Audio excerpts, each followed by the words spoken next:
నమస్తే. పోలీసులు social media పైన ఫోకస్ చేయడం జరిగింది.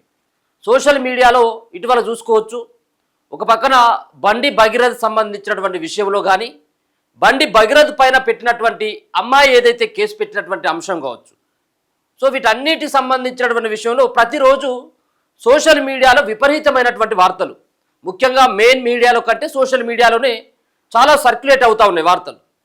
సో వార్తలు రాయొచ్చు, సో వార్తలు పెట్టొచ్చు, తప్పేం లేదు. ఆ కేసుకు సంబంధించినటువంటి వివరాలన్నింటినీ కూడా సో ఎవరిది తప్పు ఉండబోతా ఉన్నది, కోర్టులో ఏం జరగబోతా ఉన్నది అన్నటువంటి అన్ని అంశాల గురించి ఎవరైనా చర్చించవచ్చు, పబ్లిక్కు చెప్పొచ్చు, తప్పేం లేదు. సో ఈరోజు సోషల్ మీడియా యొక్క ప్రభావం అంతా కూడా ఏ విధంగా సమాజం మీద ప్రభావం చూపుతా ఉందో మనం ప్రత్యేకంగా చెప్పని అవసరం లేదు.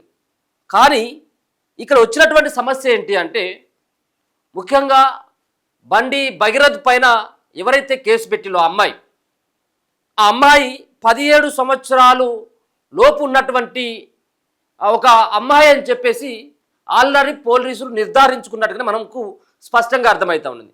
ఎట్లా నిర్ధారించుకున్నారంటే, బండి భగీరథ్ పైన ఆల్రెడీ ఫోక్సో కేసు పెట్టిండ్రు. ఏది వాళ్ళు పిటిషన్ ఇచ్చిన రోజే 8వ తారీఖునే వాళ్ళు ఆల్రెడీ పిటిషన్ ఇచ్చిన రోజే 11 రెడ్ విత్ 12 అనేటువంటి ఫోక్సో కేసులో ఉన్నటువంటి సెక్షన్స్ పెట్టడం జరిగింది. దాని తర్వాత నెక్స్ట్ డే 10వ తారీఖు అనుకుంటా, 10వ తారీఖున సెక్షన్స్ మారుస్తూ 5 అంటే ఫోక్సో కేసులోని 5, 6 అంటే 20 సంవత్సరాల జైలు శిక్ష పడేటువంటి సెక్షన్ని యాడ్ చేయడం జరిగింది. అంటే పోలీసులు పూర్తి వివరాలు తీసుకున్న తర్వాతనే ఫోక్సో యాక్ట్ ఏదైతే ఉందో దాంట్లో ఉన్నటువంటి సెక్షన్స్ అన్ని కూడా పెట్టిళ్ళు వాళ్ళంటే మనకు అర్థమవుతా ఉన్నది. అంటే ఆ అమ్మాయి ఆల్రెడీ మైనర్ అని చెప్పేసి నిర్ధారించుకున్నారనేది మనకు స్పష్టంగా అర్థమవుతుంది. అంటే ఫీల్డ్లో ఉన్నటువంటి జర్నలిస్టులకు అందరికీ కూడా అర్థమవుతుంది. సో సోషల్ మీడియాలో ఏ వార్తలు వస్తూ ఉన్నాయంటే, అమ్మాయి మైనర్ కాదు, అమ్మాయి తిరుగుతుంది, వేరే అబ్బాయిలతో కూడా 3, 4 తిరిగింది, 10 మందితో తిరిగింది, సో బీర్ బాటిల్ పెట్టుకొని తాగుతూ ఉన్నది, ఆమె సిగరెట్ తాగుతూ ఉన్నది. ఈ అన్నీ కూడా రకరకాలైనటువంటి ప్రచారం చేసుకోండి, కాదనట్లేదు. కానీ ఆ అమ్మాయి సంబంధించినటువంటి మైనర్ అయినప్పటికీ ఆ అమ్మాయి యొక్క వ్యక్తిగతమైనటువంటి వివరాలు, అంటే ఆమె పేరు కానీ, వాళ్ళ తల్లిదండ్రుల ఫొటోస్ కానీ, ఆ అమ్మాయి సంబంధించినటువంటి ఫేస్ కానీ ఎక్కడ కూడా రివీల్ చేయకూడదు. సో ఫోక్సో కేసులో ఎట్టి పరిస్థితుల్లో అమ్మాయికి సంబంధించినటువంటి వివరాలన్నిటి కూడా బహిరంగంగా ఎక్కడ చెప్పకూడదు. సో చెప్పినట్టయితే చాలా తీవ్రమైనటువంటి పరిణామాలు ఉంటాయి. సో ఇప్పుడు దీనిపైనే పోలీసులు ప్రత్యేకమైనటువంటి దృష్టి సారించడం జరిగింది. సో ఎవరైతే సోషల్ మీడియాలో ఈ విధమైనటువంటి పోస్టులు పెడతా ఉన్నారో ఓపెన్గా రివీల్ చేయడం జరిగింది. వాళ్ళ తల్లిదండ్రుల ఫోటోలు, ఆ అమ్మాయి పేరు, ఆ అమ్మాయికి సంబంధించినటువంటి ఫొటోసు, ఆమె తాగుతున్నాయి, తింటున్నాయి, ఉంటున్నాయి, అన్ని ఫోటోలన్నీ కూడా బహిర్గతం చేసినటువంటి కొన్ని సోషల్ మీడియాలు ఏవైతే ఉన్నాయో ఈ సోషల్ మీడియాలలో పోస్ట్ చేసినటువంటి వ్యక్తులపైన కఠినమైనటువంటి సెక్షన్లు పెట్టి వాళ్ళకి కూడా జైల్లోకి పంపాలనేటువంటి ప్రయత్నం జరుగుతూ ఉన్నది.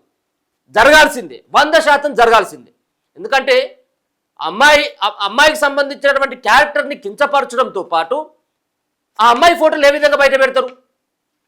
సరే, అమ్మాయి మందు తాగిందా లేకపోతే వేరే అబ్బాయిలతో తిరిగిందా అనేది రెండో అంశం అది.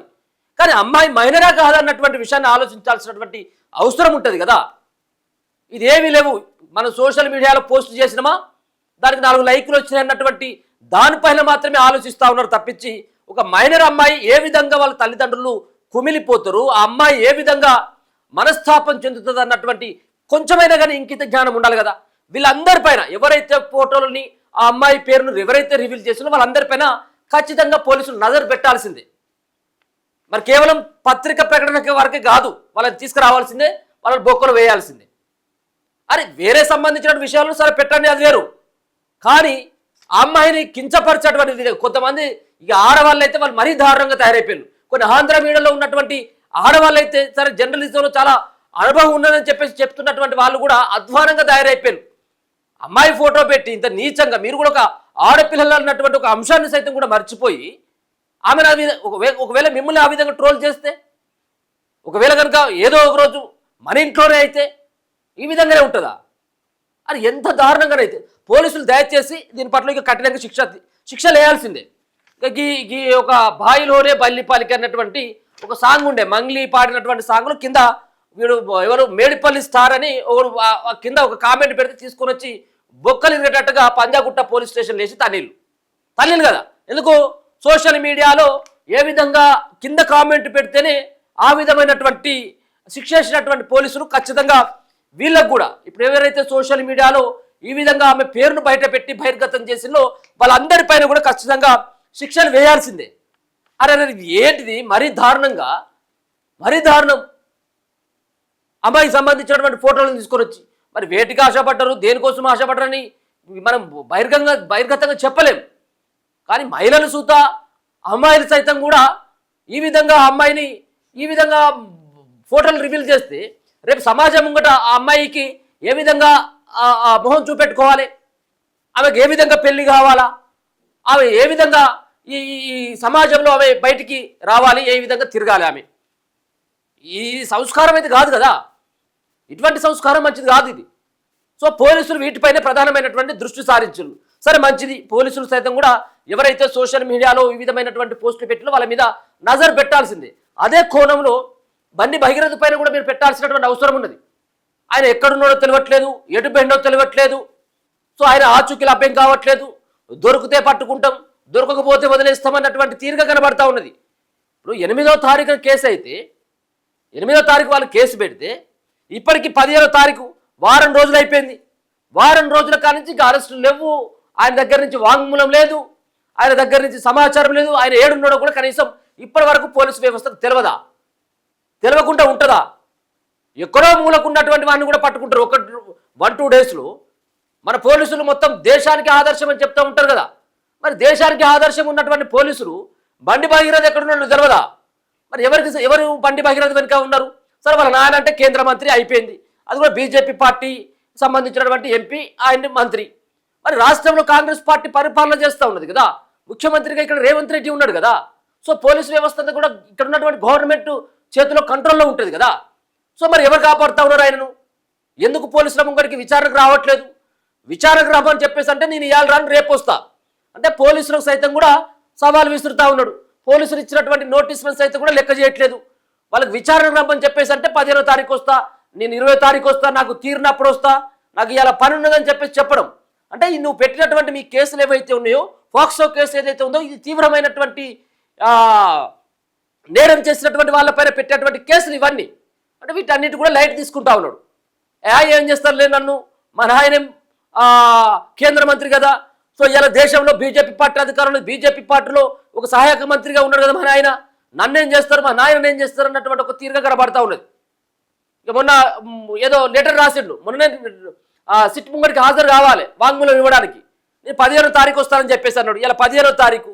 సో ఇవాళ కూడా వస్తాడంటే ఇలా వచ్చేటువంటి నమ్మకం కూడా కనబడతలేదు, వచ్చేటువంటి నమ్మకం కనబడట్లేదు. ఇక దీన్ని ఇట్లే కొంత కొనసాగించుకుంటూ పోతే ఒక వారం రోజులు 10 రోజులు దీన్ని లాగి దాని తర్వాత పలసన అయిపోయిన తర్వాత పూర్తిగా క్లోజ్ చేయాలన్నటువంటి ఒక ఆలోచన ఏమైనా చేస్తున్నట్టుగానే దీన్ని బట్టి చూస్తే స్పష్టంగా అర్థమవుతా ఉన్నది. అని ఇప్పటివరకు పట్టుకోపోవడం ఏంటిది ఇది? ఎక్కడ ఉన్నాడు? పాస్పోర్ట్ సీజ్ చేయాలి, ఫోన్ ట్రాక్ చేయాలా, వాళ్ళకి సంబంధించినటువంటి బండి సంజయ్ సైతం కూడా వాళ్ళ నాయనకు సంబంధించినటువంటి ఫోన్ కూడా. సో ఒక్కసారి కనుక మనం దాన్ని పోలీసులు ట్రాక్ చేసినట్టు అయితే ఆయన ఎవరెవరితో మాట్లాడుతూ ఉన్నాడు అన్నటువంటి దానిపైన రాదా? ఎక్కడో ఇక్కడ కరీంనగర్లోనే దొంగతనం అయితే, ఒక జ్యువెలరీ షాప్లో దొంగతనం అయితే ఒకడు బీహార్ వాడు, ఒకడు ఇంకో రాష్ట్రం వాడు, ఇంకో రాష్ట్రం వాడు 20 బృందాలుగా విడిపోయి మొత్తానికి 4-5 రోజుల తర్వాత పట్టుకొని వచ్చారు వాళ్ళని. ఇదే కరీంనగర్ అయినటువంటి సంఘటన. మరి ఇట్లా బృందాలుగా ఎందుకు విడిపోయి వాళ్ళ పైన ఆయన పైన ఎందుకు ఫోకస్ కనబడించట్లేదు? ఉండాలి కదా, అది కూడా ఉండాలి కదా. ఇప్పుడు ఇంత పెద్ద కేసులో ఉన్నటువంటి వ్యక్తి ఎవరితోనే మాట్లాడతాడు కదా. మొత్తం అంతేందుకు సంజయ్ గారు వాళ్ళ నాయన యొక్క ఫోను మీరు కనుక ట్రాక్ చేసినట్లయితే ఆల్టోమేటిక్గా తెలుస్తుంది ఎవరితో ఎంతసేపు మాట్లాడిండు, ఏమని మాట్లాడిండు, ఎక్కడ ఉండదు అనేది. ఇంత కేసులో ఏమైంది అని చెప్పేసి వాళ్ళ నాయనన్న అడుగుతాడు కదా, వాళ్ళ కొడుకుని నిజంగా ఈ విషయంలో నువ్వు తప్పు చేసినవా అన్నటువంటి అయినా కానీ కనీసం అడుగుతాడు కదా. ఆటోమేటిక్గా ఆ లొకేషన్ ట్రేస్ చేస్తే అయిపోయా. కానీ ఇదంతా కూడా ఎవరి సమక్షంలో, ఎవరి సంరక్షణలో బండి భగీరథు మరి ఉన్నాడనేది మనం దీన్ని బట్టి అర్థం చేసుకోవచ్చు. సరే ఏదేమైనప్పటికీ కూడా సో ఇప్పటికైతే పోలీసులు ముమ్మరమైనటువంటి గాలింపులు చేస్తున్నారని ఒక ప్రకటన. వాళ్ళు ముమ్మరంగా చేస్తూ ఉన్నాడో లేకపోతే ఉంటే వాళ్ళు సల్లగర కూకున్నారు అనేది రెండో అంశం. కానీ సరే మొత్తానికైతే ఇప్పటికైనా కానీ సోషల్ మీడియాలో అమ్మాయికి సంబంధించినటువంటి ఫొటోస్ ఏవైతే ఉన్నాయి, సరే ఒకవేళ కనుక అమ్మాయి మైనర్ అయితే అది వేరే, మేజర్ అయితే అది వేరే ఉండేదేమో. కానీ అమ్మాయి మైనర్ కదా, సో దాన్ని మనం దృష్టిలో పెట్టుకోవాల్సినటువంటి అవసరం కూడా ఉన్నది.